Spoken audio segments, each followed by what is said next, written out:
hands. Let's give these guys their content, all right? The people united will never be divided. The people united will never be divided. The people united will never be divided. The people united will never be divided. The people united will never be divided.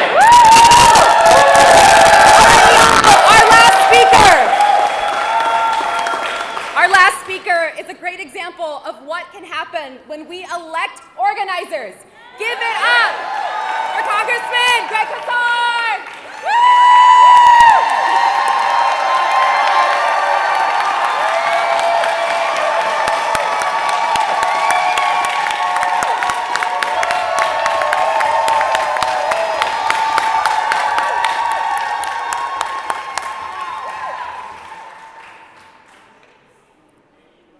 Let's be clear about why we're here. Donald Trump is the most corrupt president in American history. Ken Paxton is the most corrupt politician in Texas history. And they want their corruption to run amok unaccountable without ever having to face the voters. It's the same old story. These guys who think they have all the money so they can claim all the power and are willing to try to rip up our democracy and suppress voters in the process. Just a couple years ago, I went to the anniversary of Bloody Sunday, which, of course, Congressman Green was so eloquently talking about. We were on the bridge, Edmund Pettus Bridge, that crosses you from Selma towards Montgomery.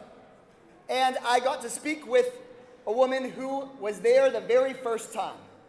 And I said to her, wow, what an honor to get to be here for the 58th anniversary of the crossing of this bridge. And she stopped me and said, no, honey, this is just the 58th time that I've had to do this. And she told me the story of how the first time they tried to cross the bridge, that fateful day in March, they had 600 state troopers and dogs and hoses pointed at them. And they got pushed off the bridge.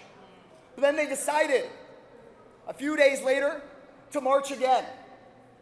Despite all the violence, despite all the pushback, they decided to march again until a court and a judge said they had to get off that bridge and they were pushed back.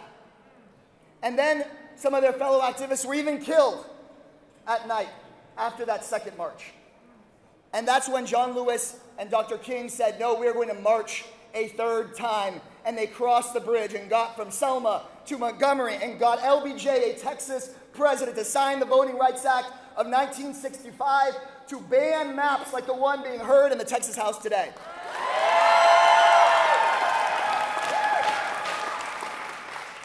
So let's be very clear that she had to march those 58 times, and we are here marching the 59th and the 60th and the 61st time right now here in this rotunda. Because just as they tried to push those marchers back with dogs and state troopers and hoses and intimidation, here we are in Texas, while they threaten to arrest people like Beto O'Rourke, while they walk people like Nicole Collier into the House chamber, as they go to a judge and threaten to remove all the Texas Democrats from office unilaterally.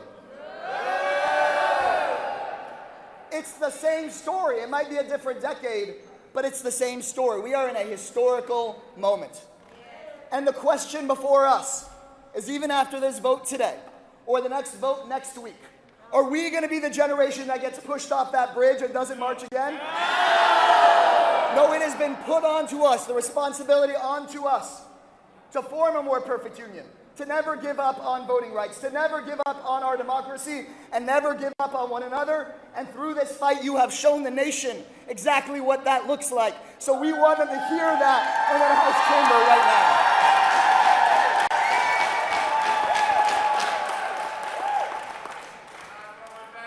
We're not going back. We're not going back. We're not going back. We're not going back. We're not going back. We're not going back. We're not going back. The only way is forward. Even when it feels like they're pushing us back, it's because they're afraid. because they know we're on the verge of something new. They can see amongst all of us people being mobilized across the state of Texas that have had it with a corrupt governor and a corrupt president and a corrupt attorney general. And when we send the Greg Abbotts of the world to the electoral dustbin of history where they belong, alongside the George Wallaces and Governor Shivers, once we send them back to that electoral dustbin of history, we won't stop there. We will build a Texas where we get big money out of politics once and for all. Where we ban gerrymandering in all its forms. Where we get rid of corporate PAC money. And once we have unrigged that political system, we can finally have a democracy that works, that takes care of flood victims and school students, a democracy that makes our minimum wage a living wage for every single person. Maybe we make sure that health care is a human right with a Medicare for all system. Make union rights a human and basic right. And instead of blaming our neighbors who are immigrants or women or queer Texans, how about we expand people's rights? Give people a right to a pathway to citizenship in this country. Restore the right to abortion care in Texas.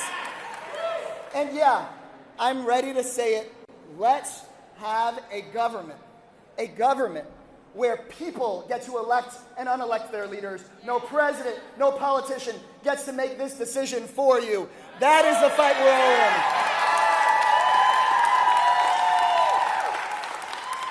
And so, y'all, I am so proud of our state and of this city. Because in the harshest of conditions, when people said there was no way we could even slow this down, that the governor would get what he wanted in a day, quietly in the night, you have shown people what democracy looks like, and we're not slowing down. Show me what democracy looks like. This is what democracy looks like. Show me what democracy looks like. This is what democracy looks like. Show them what democracy looks like. This is what democracy looks like.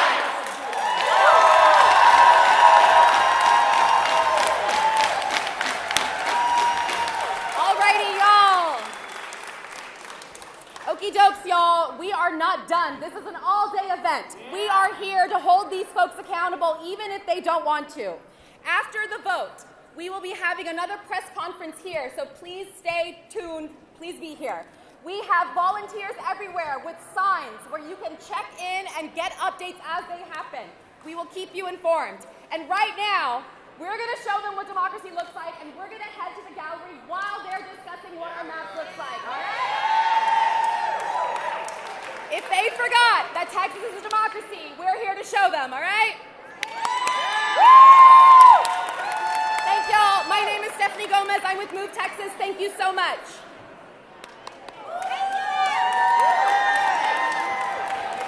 Oh, I'm so tired.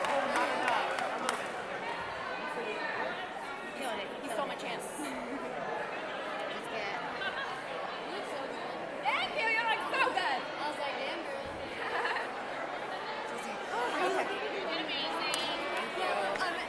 And a good ham. Afterward, the House Democrats were joining. And there was also something that was flagged that I wanted to see if you guys could confirm for me, that you guys might be able to. But it's with the League of United Latin American Citizens and other groups representing minority voters are asking the federal court to set aside a time in September for a hearing. I don't know if there's anyone you know that can help confirm We that. could definitely ask around. Okay, There might yeah. be someone, but we Probably haven't here, heard yeah. that as of yet. Yeah, because I know they're trying, with the lawsuits. Hi, I'm Chloe. Chloe. I know there's going to be a Nice to lot meet of you. Nice to meet you. I'm with the Texas Young Democrats. I just wanted to say that that was a great press conference. Oh, yeah, I'm glad you enjoyed it. And what time is the next one? So once they vote, so probably around 3:30. Hi. From the state of Texas. A CVAP study is a study of the racial and ethnic data of the measured area, in this instance of the state of Texas. If this is not done, we will be using data from Census 2020 for this mid-decade redistricting, data that is outdated from 5 years ago. CVAP studies are done every census, but we have no updated census data currently. The United States Census is a nationwide count of every person living in the United States. It is meant to provide comprehensive data on the population's size, age, race, ethnicity, housing, and family structure makeup of this country. Typically, before any redistricting occurs, the country takes a census to determine what changes have occurred, which is why redistricting is done right after the census, like we did in 2021. However, for this rigged mid-decade redistricting scheme, there is no new census or even data being collected. Let's change that. This amendment mandates that the Secretary of State conduct a citizen voting age population study of the racial and ethnic groups of this state. Furthermore, the results would be publicly released by the Secretary of State before the last day to file as a candidate in the primary election held in 2026, and will also contain recommendations for legislative action if necessary. Republicans say that this rigged mid-decade redistricting scheme is not based on racial grounds. So let's find out. There should be no issue with this amendment if this new map is not based on racial grounds. This amendment would be beneficial because it could lay to rest any claims of racial gerrymandering once and for all for this proposal. Please support this amendment for a CVAP study. Let's make sure we have the appropriate data to understand the impact of what we're doing here during this unprecedented and uncommon mid-decade redistricting. Mr. Speaker. Mr. Moody, for what purpose? Will the gentlelady yield for some questions? Does the gentlelady yield for questions? I yield for questions. Gentlelady yields for questions. Thank you, Representative. And in laying out this amendment, you talked about the accuracy of data. You specifically referenced accurate population data. In fact, your amendment calls for a CVAP report to be produced. You would agree with me that it's fairly important in the redistricting process to have updated and accurate information, isn't that correct? Yes, absolutely. And specifically, when we're talking about what your amendment does, and that directs the Secretary of State to gather this CVAP analysis, that is not something that is uncommon, right? That actually does, that happens when we go through the census process and the following redistricting process following the census. Absolutely, that's correct. We're essentially just making sure that whatever is typically done in the census prior to when we typically redistrict is in fact being done through the CVAP study. And so I think just so that we can go through this, the data you're trying to drill down to, and for those of us who have kind of worked around this policy area before, CVAP is a term that we use and stands for Citizen Voting Age Population. So we're not talking about the population, we're not talking about voting age population. We are then talking about probably the smallest subset of that, which would be citizen voting age population within those congressional districts that are being proposed here. Is that correct? Yes, that's correct. And then you further bracketed that to talk about looking at those numbers as it's based on racial ethnicities. Yes, that's correct. Okay, and being part of the redistricting committee, and I did this work back in 19 and 21 as well. We heard a lot of testimony about the growth of the population in this state, and that people of color make up 95% of Texas's recent population growth. But the map that we're seeing today, and again, we don't have the data that your amendment would provide, it creates more majority Anglo districts. Is that your understanding of the map that we have in front of us? Yes, that is correct. And I know that we've had a significant amount of conversation about what is driving the drawing of these maps, and that the claim is that there is no racial gerrymandering, and it's important, right? If racial gerrymandering is prohibited, and so the claim here is that that's not being done. Are you aware that that's the claim that's being made as it pertains to this particular map? Yes, absolutely. And so I think drilling down to the core of your amendment, you were saying, if that's not what's going on here, then let's see.